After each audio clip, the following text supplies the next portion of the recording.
The Calling by Catherine Whitney. Edmonds, Washington, January 1997. The Pacific Northwest was hardly a stranger to rain, but it was usually more friend than foe. Rain fell often on Seattle, as if from a great lawn sprinkler emitting a steady, benevolent drizzle. It nourished the crisp evergreen vistas and swept the urban smog from the skies above. The natives had grown accustomed to the damp air, but the recently arrived Californians, lured to the chilly Northwest by Bill Gates's Microsoft and the bottomless riches of technology, despised the weather. They found the rain and unrelenting wind whipping off Puget Sound more agonizing than bracing. Old-timers scoffed at their delicacy and chuckled gleefully when they encountered Californians heading back down to the more temperate South. But the storms that brewed along the coast this winter were different, ominous. A cosmic shift in weather patterns had battered the Northwest with severe storms since Christmas. First came the snow, piling to over 2 feet before the warming air from Puget Sound turned it to rain. High winds sent gale after gale of pelting showers pounding down on the city, felling trees, flooding streets and houses, and collapsing power lines.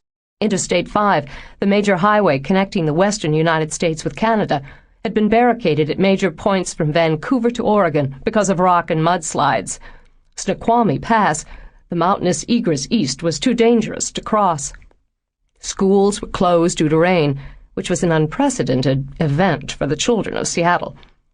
Day after tumultuous day, the swollen waters of Puget Sound crashed against the docks and wood pilings, reducing them to timber, and sending hundreds of suddenly homeless seagulls cawing and shrieking across the leaden sky. Weather reports predicted more of the same. As the sky darkened on yet another storm-tossed night, Sister Helen watched from a large bay window in the meeting room of Rosary Heights, the motherhouse of the Sisters of St. Dominic of the Holy Cross.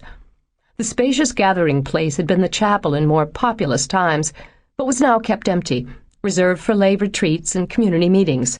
Wide French doors with spotless glass panes normally provided an expansive sight of the property, but this evening the view was murky and threatening.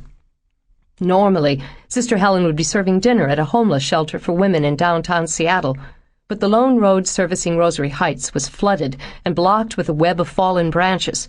There was nothing to be done but to wait out the storm.